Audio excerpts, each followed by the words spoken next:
Buenas noches. Esta noche es un placer, es un privilegio el poder nuevamente compartir a través de este medio y continuaré repitiendo algunas veces.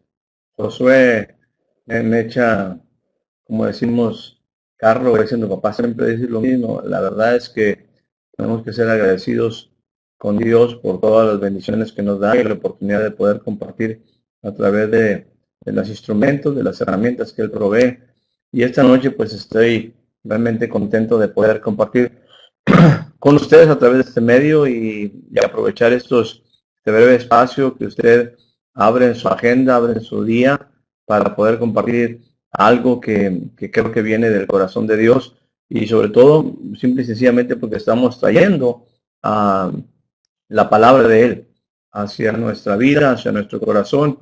Es que pues bienvenidos. Estos primeros minutos hemos estado pues dando la oportunidad de poder adorar al Señor ahí en nuestra casa, de poder ministrar al Señor y pues preparar nuestro espíritu para su palabra. Y es que sin más preámbulo, vayamos directamente a la palabra que el Señor tiene para nosotros en esta noche. Vamos a estar hablando de esto, no es necesariamente el título, pero sí es importante que entendamos que estas son de esas cosas que son fundamento y que son esas verdades que necesitamos tener claras en nuestra vida, de tal forma que podamos pues realmente, pues bueno, simple y sencillamente poner en práctica todo esto, verdades. Así es que bienvenidos y un placer que me acompañen, un placer que estemos aquí juntos, a través y recibiendo un poco de esta palabra de Dios. Vamos a ir directamente a compartir algunos principios. Dice la palabra así, dice, así dice el Señor, el cielo es mi trono y la tierra el estrado de mis pies. ¿Dónde pues está la casa que podríais edificar? ¿Dónde está el lugar de mi reposo? Todo esto lo hizo mi mano, y así todas estas cosas llegaron a ser, declara el Señor. Pero miraré a aquel que es humilde y pobre de espíritu y que tiembla ante mi palabra. La primera cosa que quizás me gustaría ir platicando contigo y con ustedes de una manera particular, dice, este es el antecedente donde, de hecho, por ahí voy a compartirle luego una fotografía donde pues puede captar una imagen muy interesante ahora que teníamos unos días con unas nubes impresionantemente bellas y pues nos habla de la grandeza de Dios y venía a mi mente ese concepto precisamente que estoy manejando ahorita, pero en otros puntos cuando dice que ciertamente los cielos de los cielos no le pueden contener y eso declara precisamente el sabio Salomón cuando está construyendo, cuando va a dedicar el templo que él hizo, un templo suntuosísimo y precisamente él dice, si he aquí que los cielos de los cielos no le pueden contener, cuanto menos esta casa que yo he edificado. Y aquí el Señor está haciendo énfasis en este concepto donde dice, el cielo es mi trono y la tierra es el estrado de mis pies. ¿Dónde está pues, o dónde está el lugar que me puedes edificarme para contener mi gloria? ¿Dónde está el lugar de mi reposo? Y es donde quiero aquí quizás hacer un comentario. Hay un lugar donde Dios quiere habitar. Ese es el lugar donde en un momento nosotros debemos de permitir, ¿verdad? Que Él tenga su habitación. Qué huéspedes tan preciosos son cuando dice el Señor Jesús, y mi Padre y yo vendremos a Él y haremos en Él morada. Y mi Padre y yo vendremos a Él y haremos en Él morada. Esto implica que ese lugar de habitación no es un inquilino impertinente, no es un huésped, sino que es alguien que realmente, en ese sentido, Dios desea habitar de tal manera en nuestra vida, ser parte de nuestra vida, en el sentido de integrarse hacia nosotros. Jesús dice, y mi Padre y yo vendremos y haremos morada en él. Pero el punto es donde estamos ahorita hablando de la adoración, en el sentido pues bueno, el concepto reposo implica un lugar donde tienes un poco de tranquilidad, ¿no? Y bueno, donde eres reconocido, donde eres honrado. No es entrar en una relación así meramente de un formalismo o de un culto tradicional, sino es una posibilidad definitivamente de relación profunda. Y él dice, el lugar de mi reposo. Yo digo que en algunos casos tenemos que dejarle descansar y en el sentido de nuestra vida, pues, ¿por qué no en nuestra alabanza, en nuestra honra, en nuestro prepararle, en nuestro darle un lugar, dejar que Él realmente disfrute la compañía con nosotros y no estemos en una constante petición de las muchas necesidades que definitivamente tenemos? No solamente un lugar de habitación, imagínense que a nosotros muchas veces nos pasa como padres, ¿no? Todos los que estamos aquí, pues hemos tenido una experiencia, pues tenemos la experiencia de ser padres, y hay momentos donde deseas que simplemente llegar a casa y, bueno, disfrutar unos de otros, no solamente uno disfrutar, sino disfrutar unos de otros y no estar constantemente en una repetición de problemas o de necesidades, sino que hay tiempos donde realmente simple y sencillamente es un disfrutar uno de la presencia del otro, no uno de la bendición del otro. El disfrutar implica el compartir un fruto de uno y de otro. Y en ese sentido somos alimentados, somos nutridos para una cuestión específica. Ahora, déjame decirte, yo creo que hay algo más profundo que la oración. Es la adoración. Hay algo más profundo que la oración. Es la adoración. ¿Por qué? ¿Por qué te digo que hay algo más profundo que la oración? Porque generalmente la oración, estamos hablando de tiempos y pues la verdad nos consumimos en ese espacio, el estar siempre pidiendo y pidiendo que se nos dé algo. Y la adoración no, la adoración es un dar. Entonces, cuando tú y yo hemos pasado de ese nivel de simplemente estar pidiendo y entras en la dimensión de disfrutar y también en este caso de dar, algo que tú tienes que en un momento pues buscar en la relación con Dios, el que Él en un momento no solamente tenga de nuestra parte una constante petición y un hablar de nuestra parte, sino nuestra posibilidad de darle a Él, darle a Él. Y eso es la adoración. Entonces, pues bueno, en este sentido, creo que también hay un momento donde dice, ¿dónde pues está el lugar, la casa que podéis edificarme? Y sabemos nosotros que nosotros mismos somos el templo del Espíritu Santo, somos el templo de Dios, insisto, y el Padre dice, bueno, Jesús dice, y mi Padre y yo vendremos a Él y haremos en Él morada. Y entonces, bueno, habla aquí de un tiempo de reposo, habla de un tiempo de específico, de donde se puede, insisto, disfrutar ese momento juntos. Quizás es lo que tenemos nosotros que hacer, es la intención de estos breves espacios, no perder nuestros días en todas las actividades propias que obviamente nos van consumiendo, las actividades que van demandando de nosotros cosas en el día y pues bueno, vamos entrando en ese sentido de poder entrar en la relación que Dios espera, una relación más de uno con otro, amistad, de compañerismo, de comunión. Es bien importante. Hay muchas relaciones que son solamente amistades, pero poco llevan a comunión. Y aquí no está hablando precisamente de entrar en esa dimensión de comunión, ese tiempo de estar donde Él también puede ser adorado y donde Él puede reposar. Ahora, en ese aspecto, dice, todo esto lo hizo mi mano. O sea, entendemos que ciertamente lo que el hombre puede ofrecer es algo que Dios hizo. Dice, y así todas las cosas llegaron a ser, dice el Señor.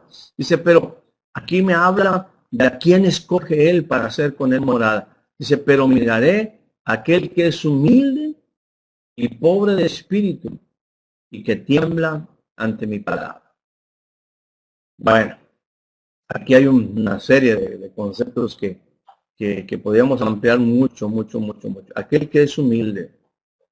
aquel que dice que ciertamente los ojos del Señor están sobre los humildes, ¿no? Al soberbio Dios lo desecha, al soberbio Dios lo rechaza.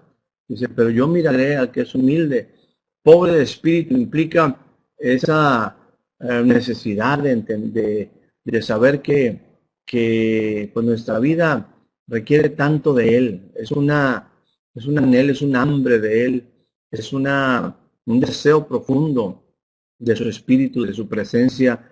Es ese concepto de desear al Señor, decir, Señor, cuánto necesito de ti. Pero bueno, aquí hay tantas cosas que podemos abundar, pero hay un punto que me llama la atención cuando dice, y que tiembla ante mi palabra. Es una porción, es una frase, una oración bastante poderosa, ¿no? Que tiembla mi palabra. Obviamente, el humilde, el pobre de espíritu, va a buscar, el humilde, el pobre de espíritu, va a buscar ciertamente tener esa comunión y recibir su palabra. En algunas ocasiones llegamos a recibir la palabra de Dios como con cierta, ¿cómo le puedo decir? Quizás no con la actitud correcta. Quizás queremos simplemente saber más. No es malo. Hemos hablado mucho de conocer y la importancia de conocer. Hay un momento donde la palabra que va perdiendo sentido, como que va perdiendo en un momento en nuestra vida. Estamos ya tan acostumbrados quizás a oír la palabra, a leer la palabra, a estar expuestos a la palabra, que no sé si en algún momento, dentro de que eso es obviamente muy bueno, la verdad es que no sé cuántos de nosotros reaccionamos ante la palabra. Y el reaccionar implica aquí, y déjenme usar un término acá muy nuestro, que hay días o hay momentos donde se te estremece el esqueleto. Cuando hay un tiempo donde la palabra de Dios produce, porque encontró un corazón humilde, porque encontró un corazón ciertamente, un espíritu deseoso, anhelante, que cuando llega la palabra de Dios y la escuchas, aquí hay un momento, dice, no estoy buscando un lugar de mi habitación en un sentido físico, no es un templo, no es qué cosa o qué cosa tú me puedes en un momento edificar. Si los cielos mismos son mi trono y la tierra es el estrado de mis pies, dice, pero yo quiero hacer morada. E insisto, Jesús dice, y mi Padre y yo vendremos a Él y haremos en Él morada. Dice, yo estoy buscando gente que sea ciertamente humilde, pobre de espíritu, y creo que el resultado de la humildad y del hambre, pobreza en el espíritu, hablo de un espíritu vivo, anhelante de vida, un espíritu que necesita sus palabras y su vida. Hay un momento donde cuando estás expuesto a su palabra, sacude todo tu ser. Y creo que eso es parte de lo que en un momento habla el Señor aquí en esta palabra, ¿no? A través del profeta, donde dice, el punto es cómo tú reaccionas a mi palabra. ¿Cuál es el efecto de mi palabra contigo? Y en este caso, habla de una situación donde el cuerpo, pues sí, hasta escalofrío o insisto, un sacudimiento interior, donde tú dices, esta palabra es algo que está alimentando, sacudiendo, insisto, mi propio espíritu y me hace temblar. Tiemblo ante su palabra. Hay un par de ejemplos. Uno de ellos es lo mismo que hemos hablado del apóstol Pablo, ¿verdad? Antes Saulo dice, él temblando y temeroso, dijo, Señor, ¿qué quieres que haga? Ciertamente, esta es la porción que hemos hablado por varias ocasiones, Hechos 9:6, y hay un instante, ¿verdad? Donde, bueno, hemos platicado mucho de esto, que el apóstol Saulo va ahí respirando amenazas de muerte y todo ello, pero ciertamente tiene un encuentro con el Señor y ahí quedó postrado, dice, y él temblando y temeroso, dijo, Señor, ¿qué quieres? ¿Qué quieres que haga? ¿Qué quieres que yo haga? Bueno, en este caso, para que él estuviera también temblando y estuviera también en un momento temeroso, es porque tuvo, aparte de la palabra, una experiencia pues muy particular, de la cual ya hemos abundado en muchas ocasiones. Pero hay algo que se produce, un temor, un temblar. Eh, yo no sé si viene a mi mente como cuando los niños pequeños, ¿verdad? En la alberca o que quieren andar jugando, que traen los labios morados, ¿verdad? Y ellos quieren seguir adelante, pero están en un momento su cuerpo está temblando y pues bueno, es la reacción ante una, en este caso, ante una situación de temperatura, pero ¿desde hace cuánto que en nuestra vida no tiembla ante su palabra? ¿Desde cuándo nosotros no tenemos un anhelo por su palabra de tal manera que queremos ciertamente escuchar la profundidad de su palabra? Un hombre también que ha vivido una experiencia especial, ¿verdad? Aquel momento del carcelero de Filipos, ¿verdad?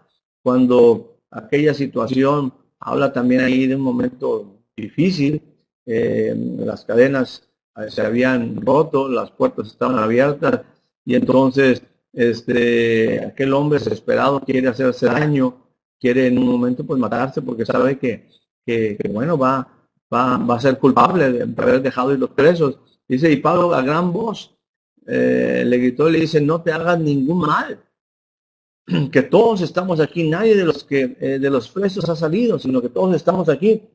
Dice, él entonces, porque estaba oscuro el asunto por ahí, dice, él entonces, pidiendo luz, entró dentro y temblando, se derribó a los pies de Pablo y de Silas. Y dice, señores, ¿qué es menester que yo haga para ser salvo? ¿Qué debo de hacer yo? Decía el apóstol Pablo. Este hombre dice ante Pablo y Silas, ¿qué debo de hacer yo para hacer un cambio en mi vida? Y ahí viene esa máxima verdad y cuando dice, cree en el Señor Jesucristo y serás salvo tú y tu casa. Cree en el Señor Jesucristo. Cree en el Señor Jesucristo. Qué grande reto. Qué tremendo es creerle a Jesús, no solamente para ser salvo, como un buen paso, definitivamente ser salvo, pero qué importante es creerle a Jesús para poder vivir plenamente nuestra vida. Aquí hay dos casos y pudiera haber muchos más. Hemos tocado algunas situaciones específicas de hombres, mujeres en la Biblia que bueno, han caído a sus pies. Pero yo quise enfatizar aquí el concepto de lo que es temblar, ¿verdad? De lo que es y temblar y en algunos casos hasta con ese no como los niños de frío, sino en este caso con un temor, en este caso con un miedo reverente, ¿no? Y bueno, pareciera que esta es una de las características de las que le estoy hablando, de Isaías, que mencionaba hace un momento, cuando dice, pero miraré a aquel que es humilde, aquel que es pobre en espíritu y que tiembla ante mi palabra. A veces nos emocionamos con la palabra. Hay veces que en un momento, insisto, nos gusta escuchar la palabra y nos animamos y ciertamente hasta en algunos casos gritamos, pero una palabra que te hace temblar es algo que insisto, sacude tu ser. Una palabra que ciertamente pues va definitivamente marcando algo en tu vida. Esto fue lo mismo que vivió el profeta Habacuc en el capítulo número 3. Versículo 2 dice, oh Señor, he oído tu palabra y temí.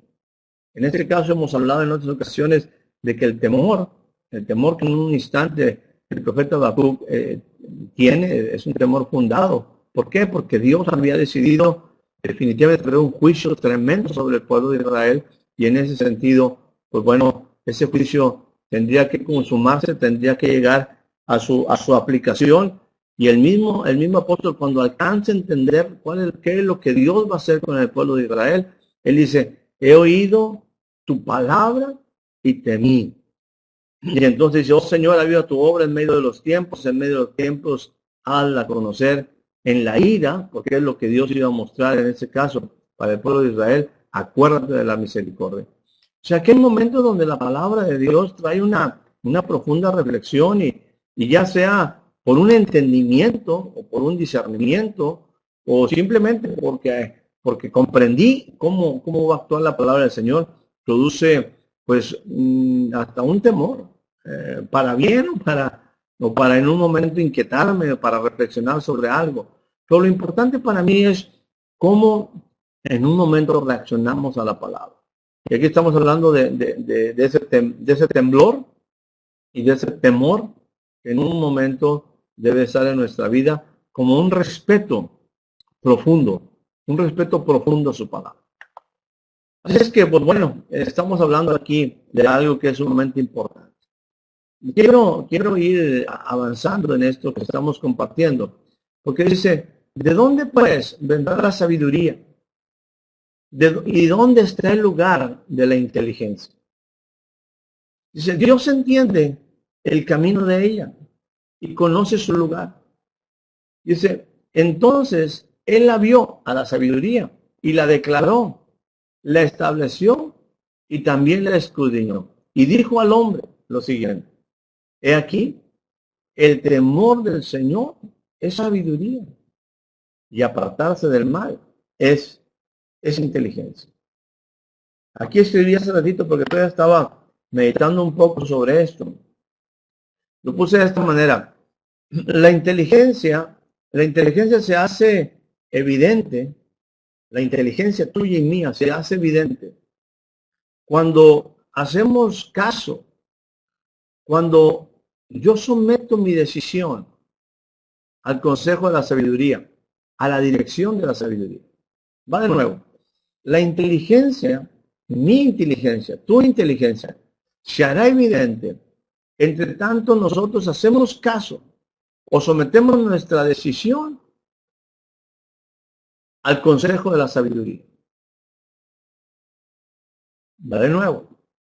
Mi inteligencia, su inteligencia, tu inteligencia, se hará evidente cuando en un momento mi decisión, en un momento yo hago caso al consejo de la sabiduría. ¿A qué me estoy refiriendo con esto? Por la sabiduría, el temor de Dios es la sabiduría, ¿verdad? Dice que la palabra misma dice: el principio de la sabiduría es el temor de Dios. La sabiduría opera en el temor de Dios. Y la sabiduría te ayuda a comprender desde el punto de vista de Dios. Sabiduría obviamente celestial. Desde el punto de vista de Dios, qué es bueno y qué es malo. Eso es sabiduría. El temor de Dios, el respeto a su palabra, el considerar su palabra, el honrar su palabra, el responder a su palabra. La sabiduría viene de la palabra de Dios. Es muy interesante. Yo le invitaría a que usted leyera ahí el Job 28, porque hace toda una disertación, Job, respecto a cómo se busca o cómo se obtienen los bienes, las cuestiones preciosas, y cómo se obtienen los metales, los minerales, definitivamente que están en la tierra para producir pues la riqueza, para producir el hierro, para producir todo aquello que la tierra da. Y entonces dice: bueno, las cosas profundas, las cosas diversas que están en la tierra, pues el hombre tiene que trabajar duro, y insisto, presenta todo un proceso sumamente interesante de cómo buscar ciertamente, vamos a decir, las riquezas de la tierra.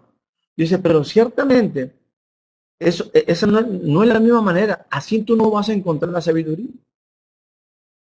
No es en esa forma, no es en ese trabajo, como buscándolo en la tierra, sino que tiene que ser, y de hecho, hace una referencia, no está en los cielos y no está en la tierra, sino que está simplemente, está totalmente en Dios.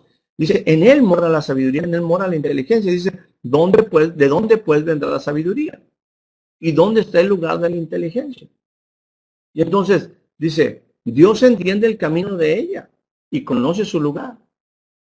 Entonces Él, Dios mismo, la vio, la declaró, la estableció y también la escudriñó. Y dijo al hombre, he aquí el temor del Señor es sabiduría. Definitivamente basada en el principio de Proverbios. El principio de sabiduría es el temor de Jehová. ¿Qué implica el principio de la sabiduría? Saber tu decisión. Poder en un momento tener la capacidad de discernir entre lo que es bueno. La sabiduría te permite, desde el punto de vista de Dios, reconocer lo que es bueno y lo que es malo. Pero en un momento, esto no se da en una manera, vamos a decir, no se concluye a menos que tú seas inteligente. A menos que tú seas inteligente. Y eso es lo que pretende en un instante la diferencia, quizás de lo que estoy hablando entre sabiduría e inteligencia. La inteligencia es aplicar la sabiduría. Es aplicar lo que la sabiduría te ha revelado. Inteligencia no es sabiduría. Sabiduría, en un instante, insisto, te permite, desde el punto de vista de Dios, descubrir lo que es bueno y lo que es malo. La inteligencia te ayudará a decidir caminar por lo bueno, dejando lo malo. La inteligencia también viene de Dios y está basada en el principio del temor de Dios. De Él viene la inteligencia. Son las columnas de la sabiduría. Ya la sabiduría aplicada. Ser inteligente es seguir el consejo de la sabiduría. Ser inteligente es seguir lo que la sabiduría determina que es bueno y agradable a Dios. Y esa es una decisión tuya y mía.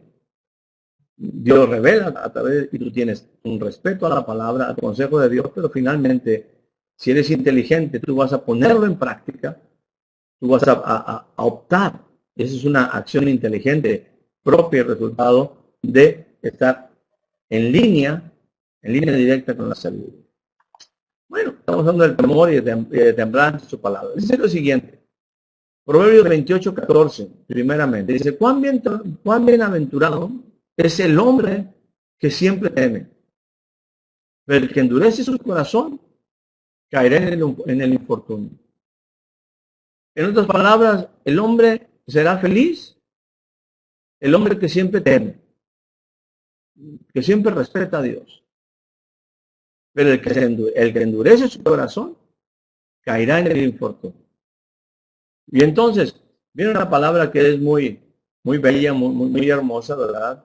Y con esta quiero concluir en un momento cómo Dios trabaja y desea, partiendo del principio de que Él desea morar con aquel que es humilde, aquel que es pobre de espíritu y que tiembla ante su palabra. Dice en Jeremías 32, versículo 38 al 41, ellos serán mi pueblo y yo seré su Dios. Y le daré un solo corazón y un solo camino, para que me teman siempre. Mira lo que dice aquí, para bien de ellos y de sus hijos después de ellos. Haré con ellos un pacto eterno, por el que no me apartaré de ellos. Y no me apartaré de ellos para hacerles bien. E infundiré mi temor en sus corazones, para que no se aparten de mí. Dice, me regocijaré en ellos haciéndoles bien. Y ciertamente los plantaré en esta tierra con todo mi corazón y con toda mi alma. Poderoso, ¿no? O sea, esta es una cuestión donde le sacamos provecho a la bendición de que Dios está cercano a nosotros, cercano a los que le invocan de veras. En verdad Dios desea no solamente que una persona, sino un pueblo una comunidad, sean gente que ellos honran su palabra. Insisto en la palabra honrar, respetar. Alguien que valora, que aprecia la palabra, que tiembla, que reacciona a la palabra. Que no solamente es un oidor, sino que es alguien que está sensible a la vida y al espíritu de la palabra. Dice, yo voy a mirar a aquel que es humilde, que quiere aprender. Yo quiero mirar a aquel que está hambriento, pobre en su espíritu, anhelante en su espíritu de vida. Y que cuando recibe la palabra, vamos a decir, reacciona de una manera específica. Reacciona prontamente. Reacciona hasta con temblor cuando entiende y comprende la palabra. Y entonces, ya hemos visto cómo hay diferentes maneras de reaccionar por diferentes motivos, pero aquí hay un tiempo donde Dios busca a aquellos que tiemblan ante su palabra. Y entonces dice Dios, y quiero básicamente cerrar con este versículo, con este pasaje que estoy compartiendo.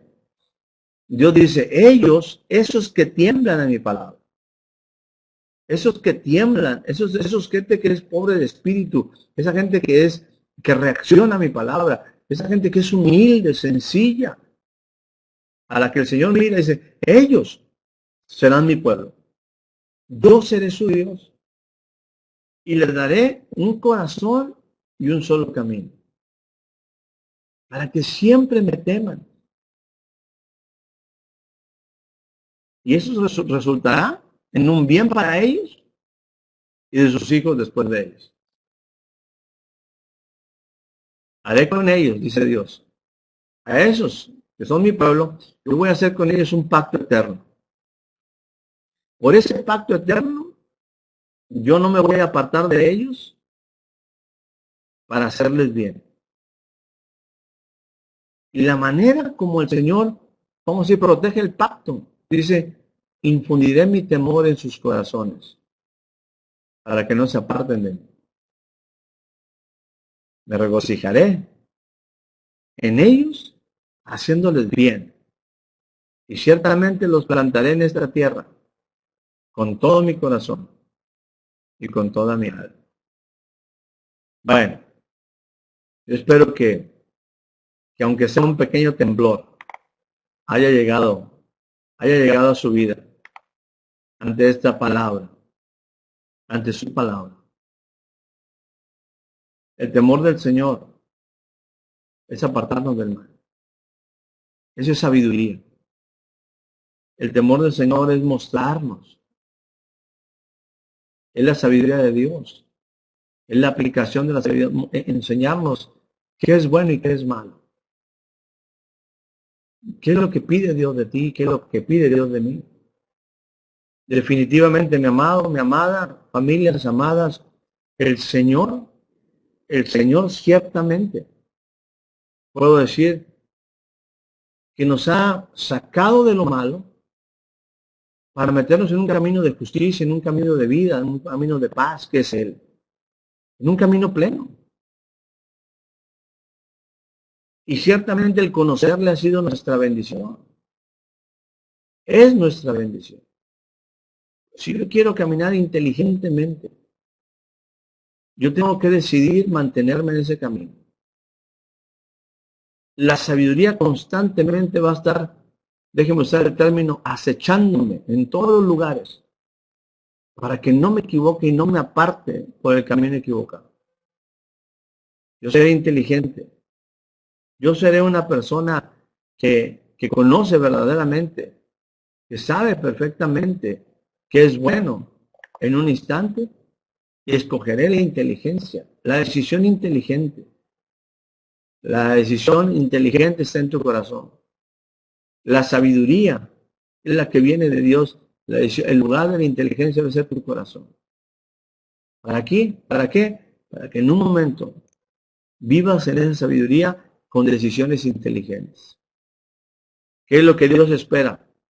Una oportunidad de mantenernos, de mantener la dirección, de mantener nuestro caminar, para que luego Dios diga, ellos que me temen, ellos que tiemblan a mi palabra, ellos serán mi pueblo. Y yo haré pacto con ellos y con sus hijos, les va a ir bien. Yo no me arrepentiré del pacto de hacerles bien.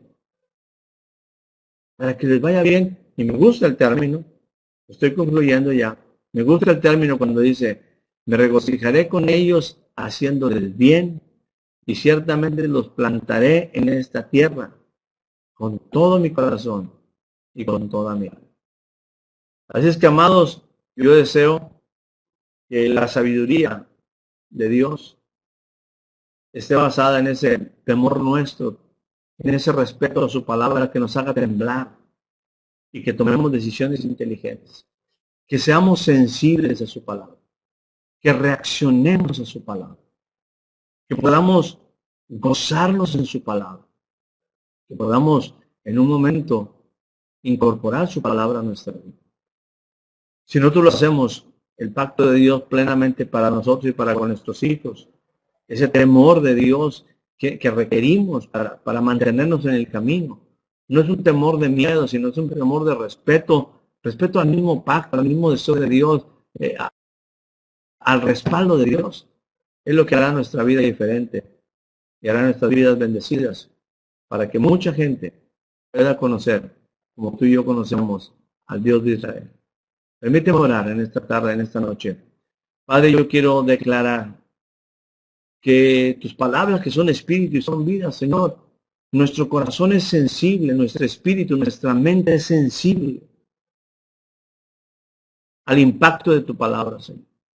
Así yo oro, Señor, para que esta vida abundante que esté en la vida de Nelly hija, yo declaro que esta vida reacciona en una manera impactando nuestra vida, impactando nuestro ser, sacudiendo nuestro ser. Cuando escuchamos tu palabra que definitivamente nos va marcando, nos va dando pautas para seguir adelante.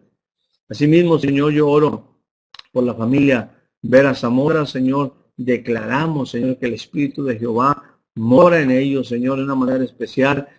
Oramos por Isaac, oramos por Isaí, Señor, oramos por Priscila, por el viaje de Isaac, Señor, tráeles con bien, Señor. Padre, yo declaro ciertamente un lugar especial en el corazón de ellos para tu palabra, Señor. Que al orar por ellos estoy orando también por nosotros, Señor. Estoy orando por Roberto, estoy orando por Irma, Señor. Padre amado, tu palabra, Señor, que es como martillo que quebranta la piedra, Señor. Nosotros seamos, reaccionemos. Hoy también a mi mente en ese sentido en lo que estoy orando, como algunas veces, así dice que tu palabra es como martillo que quebranta la piedra. Y ciertamente algunas veces la piedra no se rompe, pero se sacude. Señor, que nuestra vida se sacuda. Yo te ruego, Señor, por el Siriana, por las hijas, Señor, por estas nuevas etapas en su vida. Padre amado, yo te pido en especial por Janet, Señor, te pido en especial que tú les bendigas, que tu palabra las cimente, las fundamente en todas las cosas, Señor. Estoy orando por Francisco, Señor, por Paco amado, Señor, por Lupita, así por el Moy, Señor, por Katia. Señor, bendice a la familia Canseco. Señor, que amemos tu palabra, que reaccionemos ante tu palabra, que tu palabra ciertamente nos sustente, Señor. Padre, que haga efecto en nuestra vida y vaya acomodando nuestra vida en las dimensiones de vida que ella misma va produciendo. Espíritu y vida en la vida de Ricardo y Patti. Señor, te doy gracias, Señor, por el trabajo de Ricardo. Señor, situaciones diversas han pasado en algunas de esas áreas donde él trabaja, Señor. Gracias por guardarle de todo mal, Señor. Sigue bendiciéndolo a él, sigue bendiciendo a Patti, Señor. Protégeles, guárdales, Señor. Líbrale de todo mal y prosperas en todo su camino. Y que tu palabra, Señor, sea una constante, Señor. Esa palabra que sabemos que viene de ti y que ciertamente es como lluvia, que da ciertamente vida y que no volverá a ti vacía, Señor. Oramos por Martita, Señor. Oramos por ella, por Lalo, por Mabel, y Señor, por Madeline, por Cristian. Oramos por esta familia, porque tu palabra produzca la vida y porque tu palabra produzca la sabiduría y nuestras decisiones inteligentes, Señor. Yo quiero pedirte también, Señor, por Pere, quiero pedirte que ella siempre se pone aquí a escuchar. Quiero pedirte por Job, quiero pedirte por Josué, Señor, que ciertamente en tiempos de transiciones están viviendo, Señor. Yo te ruego por ellos que también sean sensibles, puedan reaccionar ante tu palabra, Señor. Seguimos pidiéndote por Carlos y Betsy, por los pequeños, Señor, que todo esté sustentado por tu palabra. Si nosotros reaccionamos ante tu palabra, si nos tememos tu palabra, si no tenemos tu palabra, nos va a ir bien, porque tu palabra no vuelve vacía. Es una excelente noche, un gusto poder estar con ustedes. La bendición del Altísimo con cada uno. Bendiciones. Hasta el próximo martes.